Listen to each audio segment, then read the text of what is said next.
వలసపాకల గ్రామ పంచాయతీ ఎన్నికలను తక్షణం నిర్వహించాలని గ్రామ ప్రజలు వివిధ రాజకీయ పార్టీలకు చెందిన నాయకులు పార్టీలకు అతీతంగా ఏకగ్రీవంగా డిమాండ్ చేశారు. గ్రామాభివృద్ధి నిలిచిపోకుండా ప్రజాస్వామ్య పద్ధతిలో ఎన్నికలు జరిపించాలని వారు కోరారు. ఈ సందర్భంగా మాజీ ఎంపీపీ గుబ్బల వెంకటేశ్వరరావు మాట్లాడుతూ గ్రామ సమస్యల పరిష్కారం కోసం ప్రజల చేత ఎన్నుకోబడిన ప్రజాప్రతినిధులు అవసరమని పేర్కొన్నారు.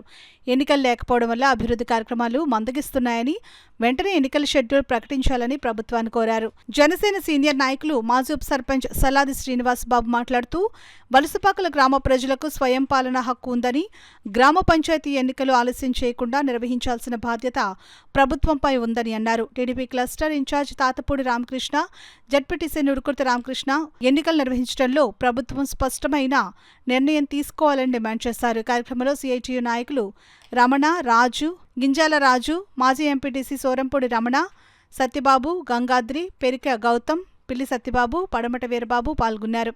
గ్రామ పెద్దలు బాబురావు, శ్రీరామ్మూర్తి, ధర్మరావు, ఆర్టీసీ మూర్తి, అప్పారావు, శివ, కొల్లుబోయిన రాజు, అర్జున్, వర్మ, దుర్గప్రసాద్, ఏగల వీరబాబు, బుర్రె ఆనందరావు తదితరులు హాజరై తమ మద్దతు తెలిపారు. గ్రామ యువత కూడా ఈ డిమాండ్కు సంఘీభావం ప్రకటించారు.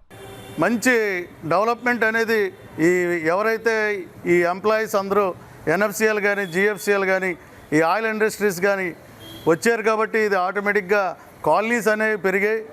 కానీ ఎక్కడ చూసినా డ్రైనేజ్ కానీ, రోడ్లు కానీ వేయడానికి స్థానిక ఎమ్మెల్యే గారు ఎంతని ఆయన కృషి చేస్తారు.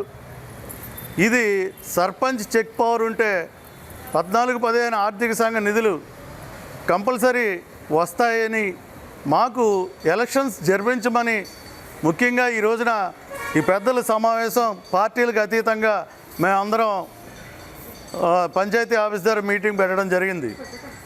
అయితే స్థానికంగా చూస్తే 2011 అప్పటితోనే ఈ పంచాయతీ టర్మ్ అయిపోయింది. 2012లో మాకు జరిపించమని మేము కోర్టుకు కూడా వెళ్ళడం జరిగింది. అయితే ఇది మెర్జింగ్ డివిజన్స్ అని చెప్పి కొంతమంది రాజకీయ నాయకులు దీన్ని అడ్డం పడి దీన్ని ఇలాగే 6 పంచాయతీలని నాశనం చేశారు గత ప్రభుత్వం వాళ్ళు గారు కానీ ఇంకో ప్రభుత్వం కానీ. అయితే ఇది ఎట్టి పరిస్థితిలోని ఈ భావి తరాల భవిష్యత్తు కోసం మనకి ఎటు కాకుండా ఈ పంచాయతీలు ఇది ఆడ లేదా మగ ఏదోటి తేల్చి అటు కార్పొరేషన్ అన్నా చేయండి. ఇప్పుడు వాకలపూడి వాళ్ళు నిన్న మొన్న కలెక్టరేట్కి వెళ్ళి ఇచ్చారు. డ్రైన్ సిస్టమ్ అసలు బాగోలేదని చెప్పి, అది స్విమ్మింగ్ పూలా లేకపోతే డ్రైనా, అవుట్లెట్స్ లేవని చెప్పి వాళ్ళు కలెక్టరేట్కి ఇవ్వడం జరిగింది. అంత ఫండ్స్ లేనప్పుడు ఈ పంచాయతీలు ఎందుకండి, కార్పొరేషన్ చేసేయచ్చు కదా. జనాభా ప్రాతిపదికని ఇది సరిపోకే స్మార్ట్ సిటీలో నిధులు కూడా వెనక్కి వెళ్ళిపోయాయి. మీరు జనాభా పెరుగుతున్నారు కదా, ఇది కనీసం కార్పొరేషన్ అన్నా చేయండి, లేదా పంచాయతీల కిందన్నా ఉంచి ఎలక్షన్స్ అన్నా జరిపించమని ఈ రోజున ఈ మీడియా సమావేశానికి ముఖ్యంగా పెద్దలందరూ వచ్చి హాజరవడం జరిగింది.